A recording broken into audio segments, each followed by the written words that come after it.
This video is sponsored by Squarespace. So let me tell you how my last month has gone. I finished some important deadlines, yada yada, promptly fell aggressively ill, got some help, did more work, still haven't fully recovered. Okay, Kaz, I said to myself, we might have a problem, so this month's video should probably be something that's not gonna aggravate your stress. Y'all wanna see something that's probably gonna really piss you off?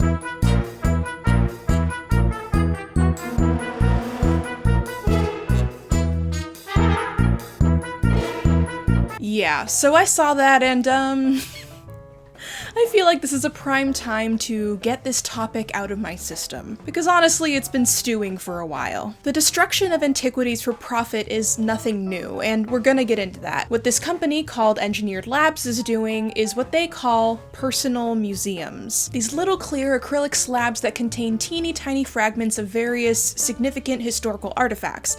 Ancient pottery, like we saw in that TikTok, a piece of a roof tile from Hiroshima, a piece of a shovel from the Great Depression, a bit of mummy wraps, Incan textile fragments, a woolly mammoth tusk, metal from a Lockheed spy plane, etc., etc. For obvious reasons, people did not respond well to the TikTok of someone from Engineered Labs breaking that ceramic bowl. The backlash was so swift, they now have a 1-star Google rating from hundreds of angry onlookers. The company panicked and took the TikTok down, along with other videos they had showing them destroying other artifacts for these heritage museums, but it was too late by that point. They released a statement saying that obviously the ceramic bowl was fake and obviously they would never shatter an ancient artifact, that all the fragments in their products are already shattered when it comes into their hands. But like, forgive me for not buying that, because come on. How on earth do you just happen to acquire these very specific artifacts that just happen to be in a ton of fragments, all exactly the right size that you need to shove into these acrylic slabs and sell for $200 a pop? Why then would you have full-size versions of these artifacts in stock? If they're just replicas for you to destroy, what's the point? Are you putting fragments of the replicas into these slabs and falsely advertising, fake certificates of authenticity and all? Or are you really destroying historical artifacts for your products?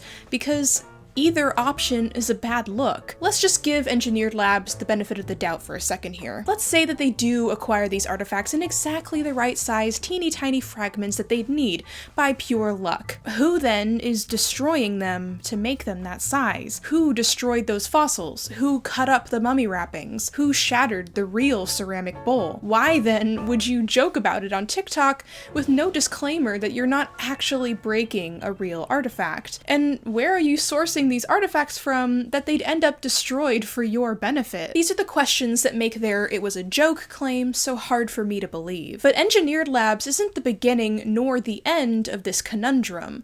They are very blatantly one branch of a massive tree with deep, deep roots. A tree of lies, greed, theft, and destruction that goes back for centuries. If you go on Etsy or eBay right now, it takes 2 seconds to find dozens upon dozens of sellers who make a living selling moderately priced ancient artifacts, most often pre-Columbian stonework or things like that. They're intentionally vague about where it comes from. I got it from a professor who found it there in the 80s. I found it from a reliable vendor who sources the best antique shops in Asia. I got it from a private collector. And if you think about it harder, it becomes more and more frustrating to wonder how far back that chain goes. At what point and through what means did these artifacts leave their country of origin to be sold to you for $50 on eBay, and why? I think to fully understand this problem, we need to take a trip back in time. But first, let's take a minute for today's sponsor, Squarespace. At this point, you've heard me talk many times about how I've been using Squarespace to host my portfolio site. Well, here I am again to really drive the point home, because Squarespace has managed to accommodate every one of my site's functional and visual needs. From websites and online stores to marketing tools and analytics, Squarespace is the all-in-one platform to build a beautiful online presence and run your business or showcase your work. They have an enormous amount of beautiful and easy to customize templates that are perfect for showcasing your work or getting your online shop up and running seamlessly. Not only can you create an intuitive digital gallery that is mobile compatible, but you can also easily integrate your social media or manage ways that visitors can contact or pay you. With how customizable it is, it's a no-brainer to create any kind of website that you need in less than a few hours. Head to squarespace.com for a free trial, and when you're ready to launch, go to squarespace.com/Kazro to save 10% off your first purchase of a website or domain using my code Kazro. Thank you so much to Squarespace for sponsoring this video, and now let's get back to learning about the theft and destruction of ancient artifacts.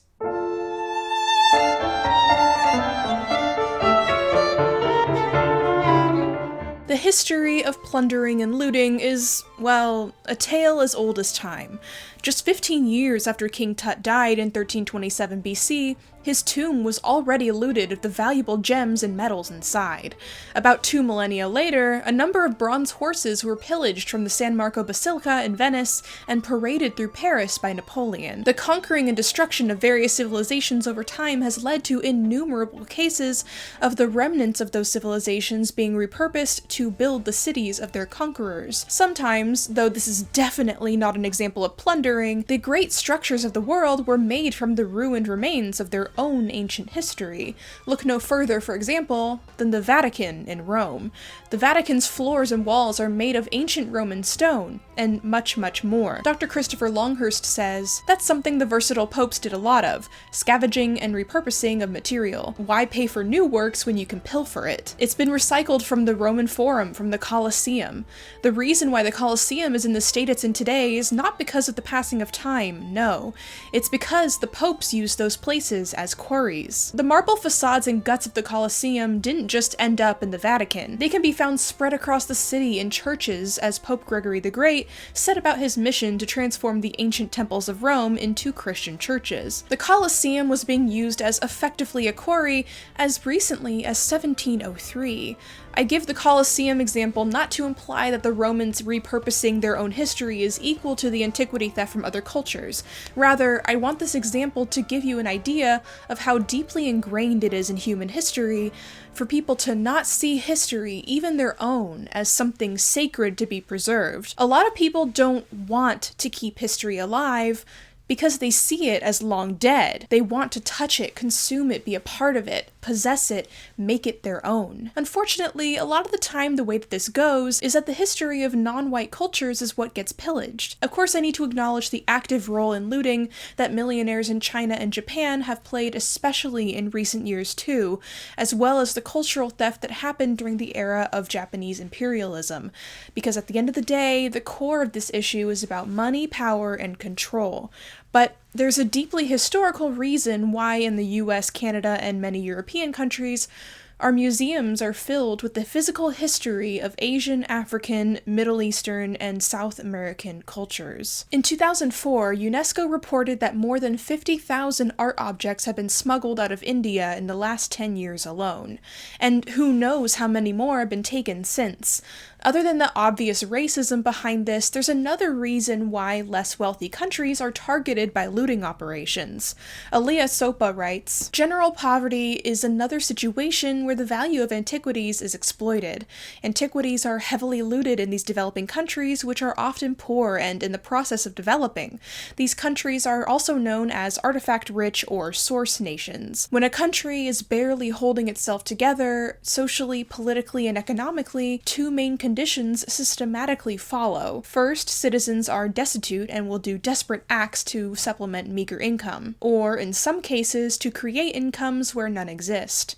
Second, with few resources, successful law enforcement against looters and thieves is difficult to achieve. It is unlikely that resources will be allocated to the patrolling of archaeological sites when killing and other more dangerous felonies are taking place within a country's borders. Outside of museums, no one has any idea how many of these stolen artifacts are floating around the black market, sitting in storage warehouses, or are in private collections. The disappearance of priceless artifacts is a problem many centuries long.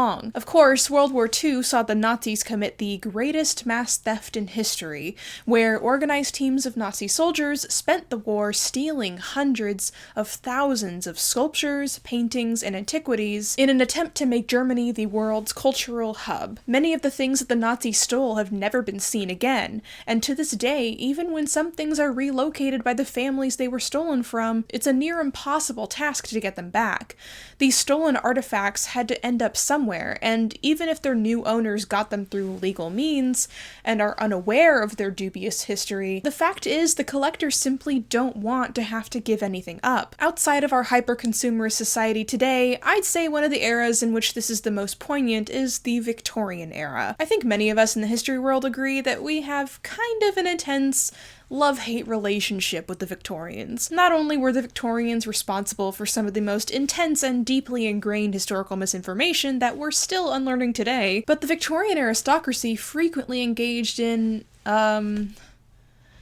what I would call hobbies that surpass questionable and go straight into welcome to my twisted mind territory. And I do need to emphasize here before we get into this stuff, as usual, can usually be traced back to rich people getting into weird shit because they're rich and seemingly have nothing better to do. While I may use the Victorians as a general term here, I'm usually not referring to the working poor, and sometimes not even the middle classes, because usually they didn't have the time or the money to be pulling this crap. Time is a flat circle. Anyway, you may have seen an uptick in the last year of people online leaving comments on anything involving the Victorian history, saying something like, yeah, well, the Victorians ate mummies, so...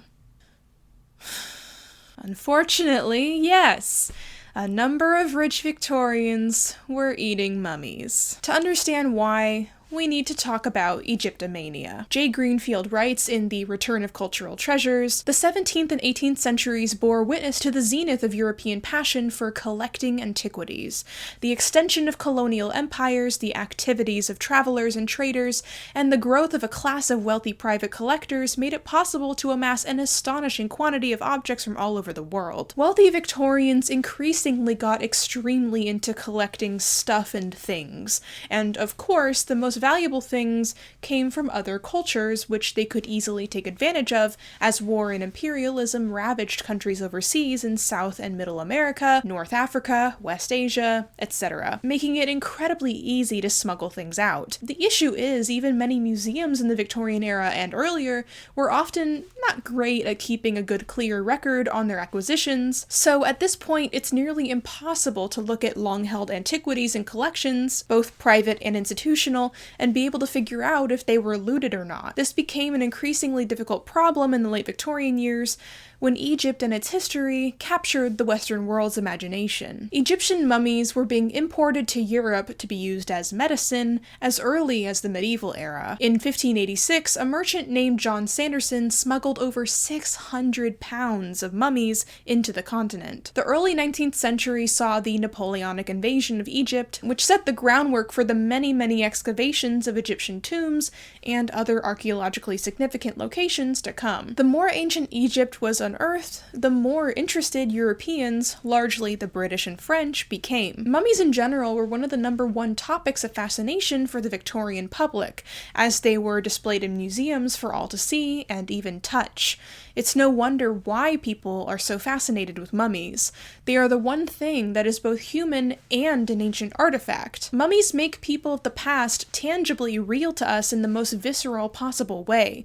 They give us a window into history in a way that no inanimate object could possibly do. The Victorian writer Hezekiah Butterworth mused, as we gazed upon these mummies and the relics of Egypt's storied past and faded glory, the Bible stories that we had learned in boyhood seemed to pass almost like dimly remembered scenes before our mind. We seemed nearer to Jacob, to Joseph, to Moses and Aaron than ever before. To touch a mummy, Constance Classen describes, is to seemingly destroy time. But this doesn't mean that people weren't also disturbed by them.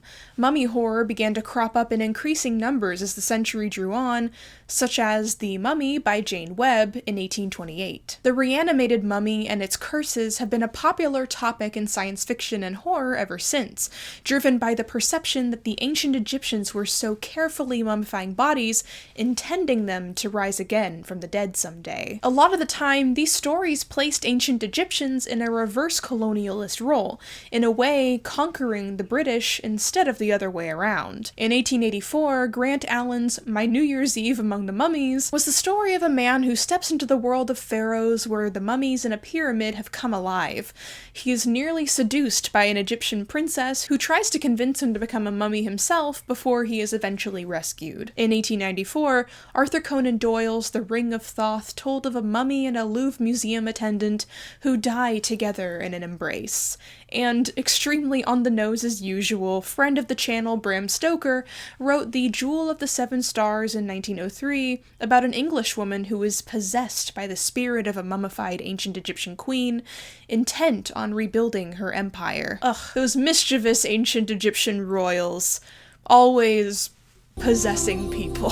Just like in the present day, as we'll discuss in a minute, poor Egyptians during the Victorian era often had few ways to make money outside of selling their history to British tourists. Europeans in general traveling to Egypt were confronted at every turn by locals trying to sell them looted artifacts and, yes, mummies themselves, often just parts of mummies, dismembered or cut up in order to maximize profit. Sound familiar? Many of the tourists recalling these experiences were disturbed or disgusted, but in defense of the locals here, the tourists were the reason the demand for these things was even there, as England effectively tore Egypt apart for all it was worth from 1882 to 1952. Is it any wonder why the locals would have assumed this is what they wanted when oftentimes it was? Constance Classen writes, one Victorian traveler wrote that it was disgusting to see Antiquities hunters tearing up the body of some poor old Egyptian for a few worthless amulets. Why should not these old Egyptians have been suffered to lie in peace? Did they not silently appeal to our honor and beg us to leave them in their chosen sepulchres? The mummy, which seemed so powerful when enveloped in legends and showcased in a museum, appeared abjectly powerless when broken to pieces and scattered over the sands. Tourists could be just as cavalier in their treatment of mummies as collectors. John Briggs wrote that when he found a deep hole in a mummy burial chamber, I looked round for something to throw down to try the depth by sound, and seeing nothing but the remains of the dead, I stuck my candle in a niche of the limestone wall, and raising a mummy, hurled it down the pit. There was a short pause, then thud. It fell with a distinct hollow sound at a great depth. The foreignness of mummies and their implicit status within the West as trophies of colonialism no doubt made it easier for Westerners to treat them so casually. It's hard to imagine John Briggs duplicating his actions back in England and using a skull from a local cemetery to sound the depth of a church well. In any case, many Victorians weren't disgusted and in fact sought out mummies for various purposes. Some travelers in Egypt even used mummies or their coffins as firewood in their camps. People used pulverized mummies to make medicinal pastes or ate them for various ailments. Sometimes mummies were imported to England for use as crop fertilizer. Earlier, around the 16th century, mummies began to be used to make a paint called mummy brown. Who knows? When you look at a painting in a museum, the ground-up remains of an ancient Egyptian body might be there on the canvas. It was a favorite paint of the pre-Raphaelites in particular. Mummy brown only stopped being produced in the 1900s because there were so few mummies left. We literally ran out of mummies. Rich Victorians eating mummies didn't come out of nowhere. There is a long history of the body as medicine all around the world. After 1492, Europeans became morbidly fascinated with reports of cannibals in the Americas, and over time, cannibalism became people's favorite topic of disgust. Ironically, their vitriol towards these cannibals, whether they were real or not, was hypocritical given the fact that Europeans had been using various elements of the human body for medicinal consumption for decades at least. In the medieval era, distilled human bone was used as an epilepsy treatment, and distilled blood of healthy young men was sometimes used as a tonic.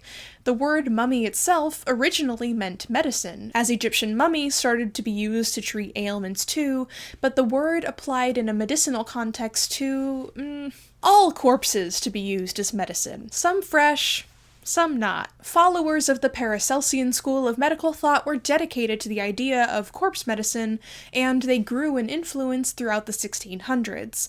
In the winter of 1668 to 69, the traveler Edward Brown saw a man publicly executed in Vienna. He wrote, "As soon as his head fell to the ground, while the body was in the chair, a man ran speedily with a pot in his hand, and filling it with the blood, yet spouting out of his neck, he presently drank it off and ran away." Meanwhile, in Denmark, famous author Hans Christian Andersen recalled, "A pitiful poor person made to drink by his superstitious parents a cup of the blood of an executed person, in an attempt to cure him from epilepsy." As you can tell from the tone of these quotes, corpse medicine wasn't a universal belief, but rather a common superstitious one, so it's not fair to peg it on every historical European.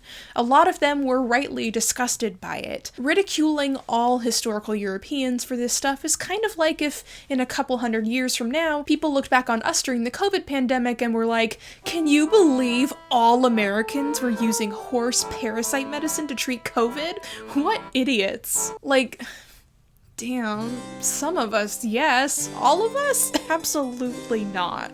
There are stupid and gullible people in every era. At the same time, let's give some more context to why European Christians would have fallen for the idea of the corpse as medicine. Think about it. In a deeply, deeply religious Christian society, every week at church, people were consuming the body of Christ, the Eucharist.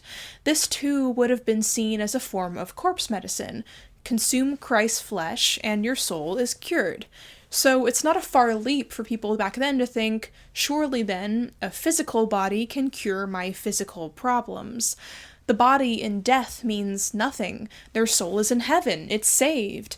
The person they were no longer matters. What issue is it then to make use of the soulless thing left behind when the soul was all that mattered? Especially when the corpse was that of a felon or a convict. It's just a completely different realm of thought. But more often than not, the corpse medicine was done by the wealthy at the expense of the poor.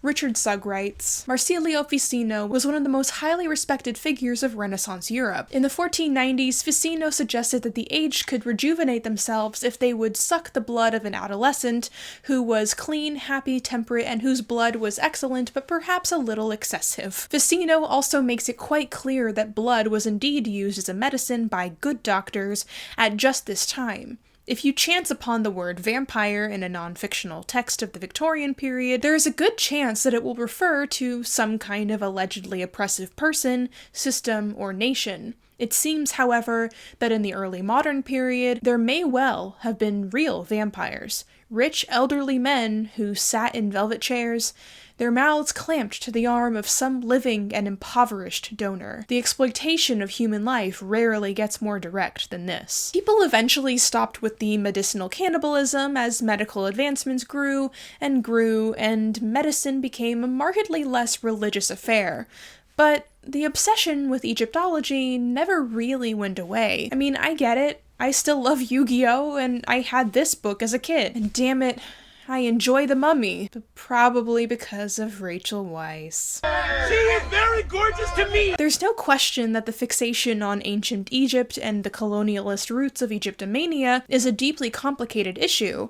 It goes without saying that it is an unspeakable tragedy that Egypt's ancient treasures and mummified dead were so brutally looted, destroyed, and scattered across the rest of the world. And in the turn of the century, the more Egypt's historical riches were exported, the stronger its grip on the European imagination was, coming to an explosive head in the 20s when pseudo-Egyptian aesthetics dominated fashion and pop culture. Everyone wanted a piece of that history, against the wishes of Egyptians themselves who often had no choice but to go along with or even enable the pilfering of their culture. So what do we do now when Egyptians themselves want to take the unearthing of their history into their own hands? In 2020, a video of an Egyptian mummy sarcophagus being opened by a team of archaeologists in Saqqara went viral. And, well, you could say the internet was pissed. Because this incident was coming on the coattails of a number of other antiquities scandals and online discussions about the white pillaging of non-white cultural history, people's first instinct was to believe that this was the same. But in truth, this excavation wasn't carried out by foreign white archaeologists looking to exploit Egypt's dead. It was run and operated by Egypt's Supreme Council of Antiquities and a team of Egyptian archaeologists led by Mustafa Waziri. Significantly, there's an obvious reason why Egypt chose to publicize the findings at Saqqara so dramatically. This was November of 2020, when the early part of the COVID pandemic had taken a metaphoric sledgehammer to Egypt's tourism industry. And whether we like it or not, Egypt's economy still depends very heavily on tourism, hinged on the historical aftermath of Egyptomania. It is completely understandable why the internet's first reaction to the opening of the sarcophagus was to assume that white archaeologists with dubious intent were doing it, because, well, that's who was doing it for many, many decades. But while understandable, the backlash from the internet still echoed, ironically, dehumanizing ideas left over in our culture from Egyptomania. In particular, the idea that opening this sarcophagi will unleash the mummy's curse. Anyone who's ever ridden the Indiana Jones— wait, no, that was right. I was right. Anyone who's ever ridden the Indiana Jones— why does that sound wrong to me? Indiana Jones. Anyone who's ever ridden the Indiana Jones ride at Disneyland has gotten a pretty prime example of how standardized the mummy's curse trope has become.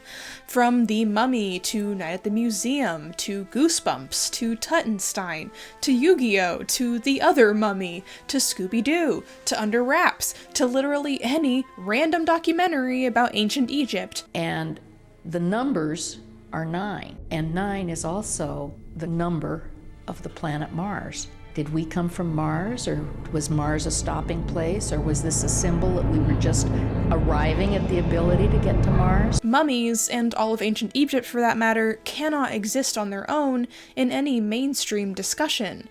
They always come coupled with this idea that Egypt's dead are inherently supernatural, and though often the mummy's curse is portrayed as a punishment for overzealous and disrespectful white archaeologists or travelers, it still simultaneously paints them in an antagonistic light. However disrespectful our protagonists were to the wishes of the supernatural dead, they're still our protagonists, and the dead are still scary, and must be put in their place. Though in non-fictional discussions, people frequently use "the curses of the dead are gonna get you for being stupid enough to open that coffin up" as a well-intentioned way of slamming entitled researchers, it's also often an outdated way of looking at the issue that accidentally falls into the trap of painting non-white cultures as not the unique and complex systems that they are or were, but spooky, ooky paranormal things that definitely will curse you, which in a way serves to dehumanize and demonize them. These mummies weren't omniscient immortal ghost wizards. They were regular people. And I really do think that we can have meaningful discussions about ancient Egyptian religious and mystical beliefs and practices without falling into these pitfalls. Sure, you could say, maybe those archaeologists were Egyptian, but they should have just left the dead to rest. Why do we need to dig up these treasures? Well,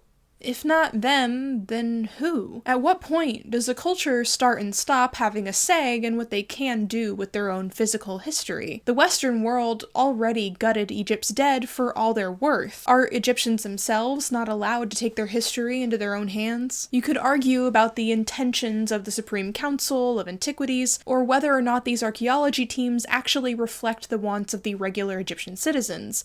The tragic issue is, as nice as it would be to believe that if we purposely don't touch these treasures, they'll rest in peace forever, that's just not the case. Because no matter what culture we're discussing, people know they're there, and if anyone knows where they are, they can be exploited to fall into the hands of the rich and disappear forever. It needs to be acknowledged that oftentimes local people can be active participants in the looting of their own cultural artifacts because they desperately need the money.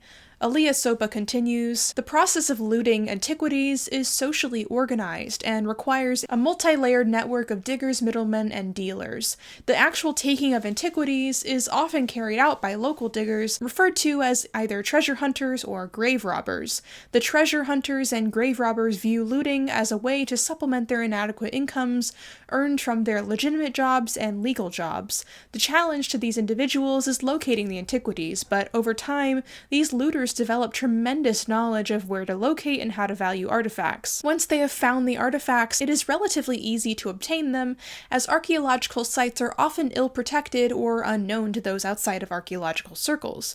Ultimately, these individuals will sell their finds to a middleman in hopes of liquidation. The middleman, in turn, sells the artifacts to either local or foreign dealers. A significant portion of the looted goods are smuggled out of the country via planes, trains, automobiles, and boats, and into art collecting countries such as the United States, Switzerland, Germany, France, Japan, and Hong Kong, making illicit antiquities trade truly international in nature. In fact, smugglers are said to come from all walks of life, but are oftentimes journalists, art brokers, and even diplomats, who take advantage of the immunity from a search given to diplomatic bags. As expected, this opens up yet another Pandora's box of problems and questions. Who owns the history of the dead? Should it by right be entrusted only to those who have the means to preserve it? When a random person finds an artifact in the ground, who does it belong to? The government or the finder? After all, that artifact is the cultural history of a people, and what is a country but its people? You may be wondering at this point what the laws say about this issue. Since at least the mid-1400s, countries have been putting laws on the books detailing what should be done with excavated artifacts, but these laws are always notoriously hard to enforce. A lot of the time, looters will first deface an artifact in order to make it unrecognizable to law enforcement. Frequently, artifacts are damaged anyways during the act of looting itself because the looters are in a hurry. It's nice to think that antiquities are safest in the hands of scholars. Today, the researchers and archaeologists have extremely strict protocols and have worked very hard to re-establish public trust in the archaeological process. Before I get into this section, I just want to say that I have a lot of respect for the work archaeologists and museum professionals do. Today, archaeologists are extremely outspoken on treating historical sites and artifacts as well as their people with respect. It's not perfect, sure, but the field today is a world away from what it used to be. But of course, there are exceptions. For example, the building of the wall separating Israel from Palestine's West Bank has, in very recent years, caused damage to Palestinian archaeological sites. Oftentimes, the proper excavation of these sites was forced to be done hastily or improperly in order to get it done before the wall's construction, or the wall itself was rerouted to encompass these sites on the Israeli side. As of the late 2000s, over 2,800 sites were negatively affected by the separation wall. The relationship between locals and archaeologists here has a similar history to other Swana regions. In the 1950s, American archaeologist James Pritchard excavated the Palestinian historical village of Gibeon. An excavator from Aljib recalled, "This man excavated the village at the end of the 50s. He came 3 or 5 months, not the whole year. He would come in June or July and stay until October, and then he would disappear together with his group. In the winter, when the weather gets cold, the local people who worked with him would start digging, but not in daylight, just at night. The people of the village would object to that because diggers were destroying the land, but Pritchard would encourage those people and give them money for their finds. Later on, those people started working for themselves. Pritchard was buying their finds through a middleman from the area of southern Hebron. This man would store all the finds in his home until Pritchard came back, and Pritchard would take all the objects and pay him any money he asks for, no questions asked. Other people were also selling him objects, and when he was not around, they were selling them to souvenir shops in Jerusalem. Stories like this are common reasons why so many locals turn to digging for artifacts themselves. If we don't do it, foreigners will. And if anyone should be profiting from our history, shouldn't it be us? It's an incredibly complicated problem. Nowadays, archaeology is largely focused on contextual data. How are these objects found? Where are they in the site and around what other objects? What can their location and condition tell us about what they meant to people or were used for? This cannot be said for many historical archaeologists who were largely focused on collecting treasures, often with grave consequences consequences. Heinrich Schliemann, an amateur archaeologist who worked in the late Victorian era, is possibly one of the most notorious examples of archaeology gone wrong. In the words of Spencer Daniel, Heinrich Schliemann was a lying, cheating, grifting, thieving, charlatan, and overall scumbag who only became famous because he was extremely rich and highly skilled in the art of lying to make himself seem more impressive than he really was. I couldn't have said it better myself, and here's why. Schliemann grew up dreaming of discovering the ancient city of Troy, made famous in Homer's The Iliad. Many people outside of Greece believed that it was an entirely fictional city, but truthfully, locals in the surrounding area in Greece always kinda knew where it was, under what was then called Hisarlik. They were really chatty about it too. As early as 1801, the English traveler Edward Daniel Clark wrote that he had visited the ruins of Troy at Hisarlik, but according to Schliemann's romanticized story that he told, he actually followed Homer's description of the land and was able to locate it for the very first time, thus proving everyone wrong. That's right, Schliemann was the only one who found it first, and thus the Trojan War really happened, and we should all be thanking him. Except he's a dirty fucking liar, so all of that is bullshit. Throughout the mid-1800s, various people, including John Brunton and Frank Calvert, began excavating parts of Hisarlik on their own, unearthing loads of ancient Greek artifacts. They were thoroughly convinced it was Troy, but didn't have the budget to do a full investigation. This was the one advantage that Schliemann had over everyone else. He had a lot of money. The thing is, though, Schliemann believed that Troy was actually at Pınarbaşı until he met Frank Calvert, and Frank was like, "No, dude, Troy's over there. I've been excavating it this whole time." And Schliemann was like, "Whoa! Look, everybody, I just discovered Troy by myself." So Schliemann started woeing and wailing about how he had finally proved all those mean non-believer scholars wrong, and Troy is actually real, thanks to him. And other scholars were like, we already kind of suspected that, but okay. So Schliemann and his fat wallet got to work fully excavating Troy. Unfortunately, because he was a moron who was obsessed with Homer, he ended up destroying most of it. He dug a massive trench through the city and obliterated all of the upper layers of the city with dynamite. Calvert was deeply upset by this and published a huge call-out article exposing Schliemann to try and get everyone to cancel him, but it was too late. And all that destruction was truly misguided too. He did it because all he cared about was locating Homer's Troy in the deeper layers of the city. U.V. Andreev writes, H. Schliemann, who discovered Troy in 1870, was mistaken in assuming that Homer's Troy was the settlement second from the bottom of the 7 occupations discovered at the same site. In fact, it has now been established that Troy too belongs to the second half of the 3rd millennium BC. That is, it was occupied almost 1,000 years before the Trojan War. Troy 7a was ignored by Schliemann. Even worse, the relatively well-preserved stone walls of Troy 7a were demolished to construct barracks for the workers hired by Schliemann. He even failed to sketch them. Thus, Schliemann succeeded in completing Agamemnon's work by destroying Troy and not leaving a trace. The alleged backwardness of archaeological science of the time is a poor excuse in this case, because archaeology had by then accumulated more than 1 century of experience. The devastation doesn't end here.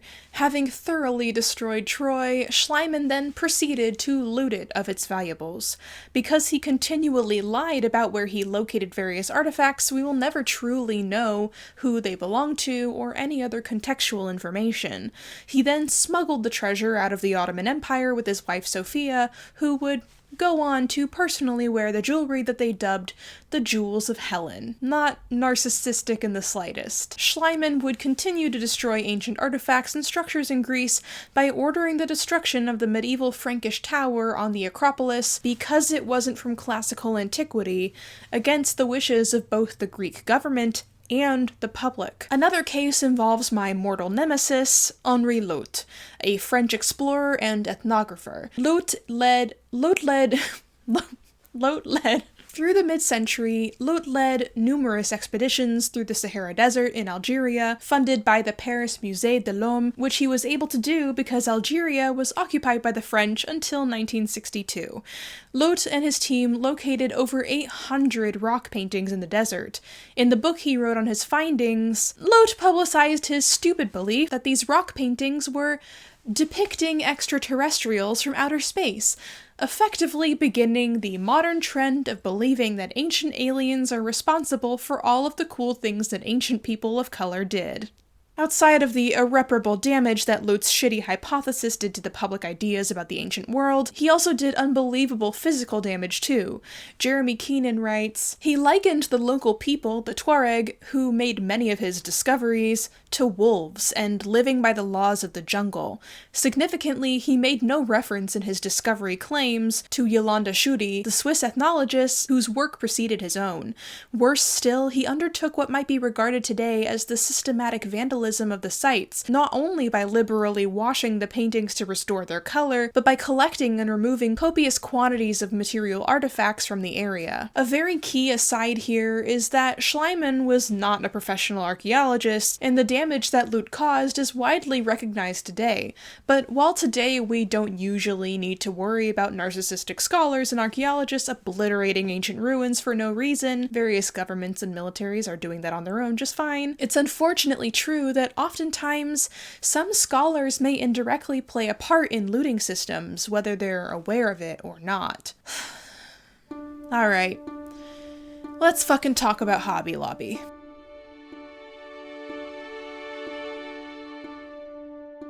These are some of the 5,500 Iraqi artifacts that Oklahoma-based Hobby Lobby says it bought to demonstrate its passion for the Bible. And Steve Green acknowledges, quote, regrettable mistakes that he blames on inexperience. So yeah, as most of you can probably recall, craft store giant Hobby Lobby was involved in an early 2010s scandal regarding the purchase of thousands of antiquities that were smuggled out of Iraq through Israel and the United Arab Emirates in order to supply the inventory of the then unopened Museum of the Bible in Washington, D.C. Iraq, tragically, is no stranger to the widespread pillaging of its historical artifacts.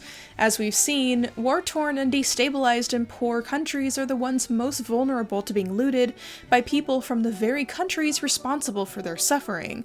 Iraq was already a target before, but as soon as the US invaded Iraq following 9/11, it created a hurricane of looting and pillaging, supplying the black market with antiquities, especially to Christian collectors looking to hoard what they believe to be Bible-related history from the Holy Land. This is exactly what Hobby Lobby was looking to do.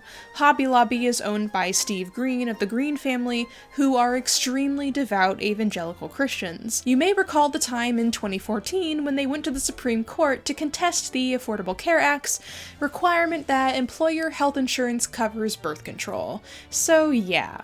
You know who to thank for that. In 2010, Steve Green traveled to the UAE to look over and purchase more than 5,000 Iraqi artifacts, which were spread on the floor, arranged in layers on a coffee table, and packed loosely in cardboard boxes, in many instances with little to no protective material between them. Hobby Lobby wired $1.6 million to 7 different bank accounts associated with 5 different people to pay for the items. The artifacts were shipped to the United States in multiple packages, falsely labeled tiles, sample. They were also sent to multiple locations.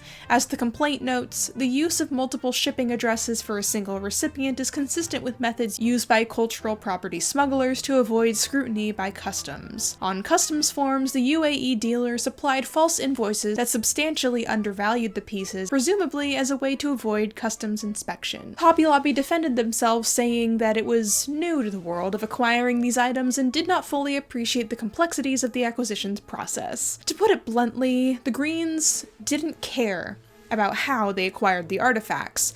They didn't even fully care much about the condition. Their claim to ignorance isn't even true. In 2010, they sought out Patty Gerstenblith to give them expert counsel on cultural property law, and then deliberately ignored her. A lot of it was about quantity and authenticity, because that's all they needed to stock the Museum of the Bible, which at the time was still being developed. The US Department of Justice fined Hobby Lobby $3 million and forced them to give up about 3,594 artifacts. This may seem like they got put in their place, but in actuality, this punishment is more akin to a gentle "stop that," and a tap on the wrist with a soft feather. The Greens' wealth is wholly unaffected, and they still have more than 40,000 artifacts in their collection. All this did was clear the path for them to open the Museum of the Bible uninterrupted. And it did. It opened in November of 2017, but has caused smuggling controversy as recently as last year, when they were forced to return the fucking Gilgamesh Dream Tablet back to Iraq when it was discovered to have been illegally smuggled out of the country with a forged letter of legality. The same year, the Greens also had to return to Iraq over 8,000 other looted artifacts and 5,000 to Egypt as well, proving that they haven't learned their lesson, because they already knew the lesson and frankly just don't give a shit about it. If I covered every theft and return incident these people have gotten into in the last 10 years alone, we'd be here all goddamn day. The theft and smuggling of historical heritage is a very complicated system, as we discussed earlier. So complicated, in fact, that it's easy for scholars and good-intentioned researchers to get caught up in the web just by trying to do the very important work of interpreting and uncovering the history behind these valuable items. Eagerness to learn what we still can from dubiously sourced antiquities often leads scholars to authenticate stolen pieces, thus legitimizing them and then driving up their price exponentially, which instigates more looting, thus destroying more history, lather, rinse, repeat. Our knee-jerk reaction may be to lay blame then on scholars and museums, but in many cases no one has any idea that they're dealing with looted goods because the market has gotten so good at forging extremely legitimate-looking papers. It's a truly unfortunate situation for most people involved, with no easy answers. Michael Press writes, "We've all experienced a loss here. Because people like Green are willing to buy these things, the rest of us lose a massive amount of interesting information about the ancient past. These tablets have no context. Were they bits and pieces looted from many sites? Were they all one library? Did the looters trash crumbly tablets that weren't pretty enough for the market, but in the hands of archaeologists and epigraphers could have told us marvelous and groundbreaking things? What else was with the tablets? We don't get to know, because a rich guy felt his desires were more important than history and heritage. At the end of the day, of course we all lose valuable history that can never be found again, but more importantly, the loss is so much more painful and deep for the people from the places these artifacts are from. Looting artifacts specifically steals away the irreplaceable history of people from Iraq, from Egypt, from South America, from Palestine, from any of these places that are hemorrhaging history in a very physical sense every day. I know some of you have already gone down to the comments to angrily type something like, "Who cares? It's just stuff. Why should we give a shit about some old dusty objects? All of us are suffering every day from more pressing issues. Who cares if some dumb millionaires are buying antiquities?" Well, of course I'll give you my real answer, but if you really feel that way, I don't know if anything I say can reach you. If you don't care, that's okay. Maybe history doesn't mean much to you, in which case, I don't know why you're here on my channel. But logical reasons aside, which are fairly obvious, isn't the pain of the people whose cultures are being stolen from enough? Is it not enough that it hurts people to, in a very material way, lose their past, their ancestry? That's something that I can understand on a very personal level with my own culture during the Shoah. And the issue with stealing antiquities is you can never get the context of its discovery location back. When something is stolen, it starts a war of ownership that never needed to happen if not for someone's greed. It hurts an already hurting people. So, how much of their pain is enough for you to care?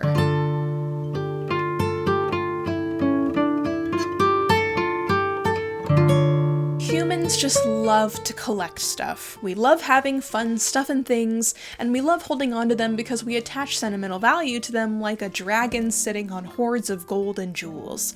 For instance, I have a shelf of little guys, and I know you're gonna ask for a tour, so let's take a sec to tour my shelf of little guys. So this is my shelf of little guys. Let's start over here. This is an owl that my friend Duna brought back to me. This is just some old man. I've named him Earl. Hi, Earl. That's Pom Pom Pudding. This is a little wood block that looks like my dog Roxy. This is a little mouse that I got from an estate sale when my neighbor died. Moomin Mama over here. Tiny clay figurine of my webcomics antagonist.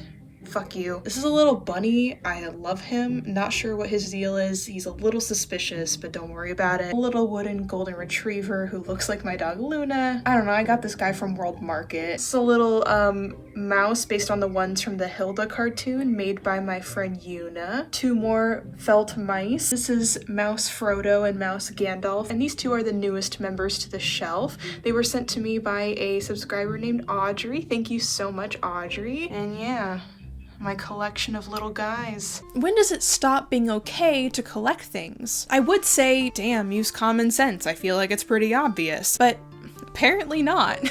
Because here on the internet, we've seen more than our fair share of people with collections that leave the funky and unique category and have drifted into something a lot more morally dubious, if not completely deranged. Let's return to the world of TikTok for a second and bring our old friend Tumblr into the ring as well. If you're tuned into nerdy internet spaces, you might remember a fascinating incident that happened on Tumblr in 2015 that is frequently dubbed Bongazi. That December, a call-out post by Tumblr user Pastel Prouver surfaced accusing user Little Fucking Monster of stealing human remains from Louisiana graveyards.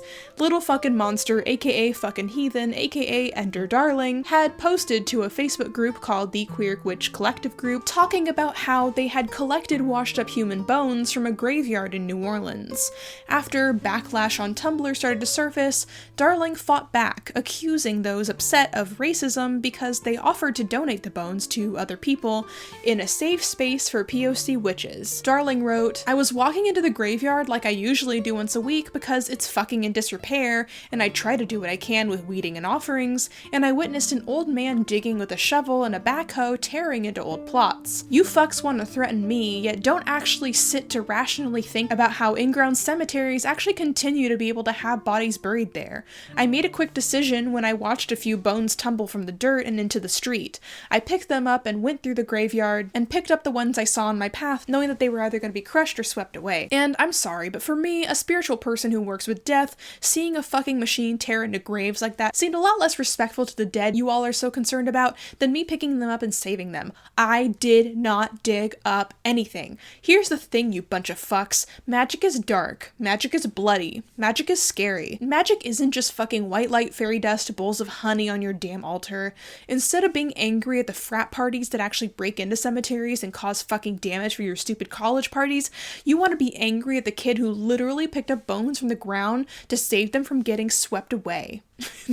So it's just the most Tumblr sounding post I've ever heard. Now, here's the thing. I was lurking on Witchcraft Tumblr in 2015, so I saw this whole debacle unfold firsthand. For what it's worth, I left Witchblur because of the rampant anti-Semitism, and it looks like many of those people have now migrated to TikTok and have gotten even worse. Anyway, Darling was not the only person on Witchblur who considered themselves to be a sort of benevolent scavenger, and it was incredibly common for people to be collecting all sorts of random things for use in their practice. If there's one thing witches love, it's hoarding junk, especially glass bottles. In any case, it usually wasn't human bones. Animal bones, sure. And you can argue about the ethics of that too, but not human bones. So this caused a pretty big stir in the community, and people began to argue about when scavenging is or isn't okay.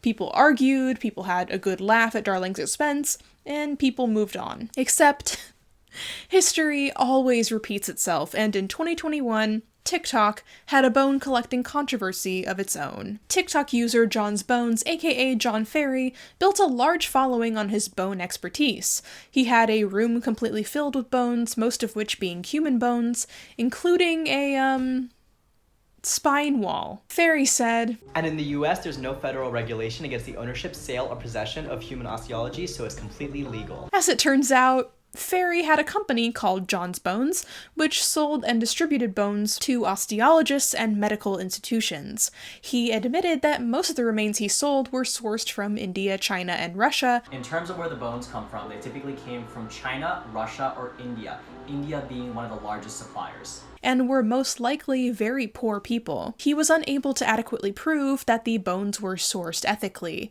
In any situation where the poor dead are involved, the answer is probably no. India banned the export of human remains in 1986, but the black market there still thrives as grave robbers dig up dead poor people to sell. Up until 2016, you could buy human remains on eBay. It goes without saying that the users of TikTok were a little bit pissed. Now, I know what you're probably thinking. Kaz, what the fuck do the social media bone clowns have to do with Antiquities theft? I'm connecting the dots, okay? I'm connecting the dots. My point is, people love hoarding and collecting, even when it's bad. Even when it hurts people, because they might think that they're justifiably not hurting anybody. These are human bones, sure, but this person is long gone. They're dead. What difference does it make if I have them? I'm not like the rich Victorians and their mummies, or the Renaissance Europeans and their corpse medicine. I'm not eating the bodies. I'm respectfully holding on to them. I do believe that Ender Darling didn't have bad intentions when they collected those bones. They used bones in their practice, and they allegedly saw workers in the graveyard apparently destroying some graves, and the graveyards are poorly cared for, and flooding washes the bones up all the time. What difference does it make if Darling takes them? Well, the issue is, these graveyards are majority non-white graveyards. Those are the bones of people of color. They could have done any number of other things that would have at least been respectful, but the fact is, Darling took those bones because they wanted them. The same reason why John Ferry didn't just have a morally dubious bones company, he had a bones room. They like bones. They saw them, they wanted them, they got them. And people's outrage at the bone collecting comes from a deeply personal space that is the same part of our souls that's first instinct was to be angry when we saw the Sakata sarcophagus being opened. A deep sadness for the ancestors who can no longer help themselves, and a deeper fear for ourselves. A part of us wonders, when I die, someday in the future, will my bones end up on someone's altar or bone room? Will I know? And more importantly, will someone, anyone, bring me home and lay me back to rest?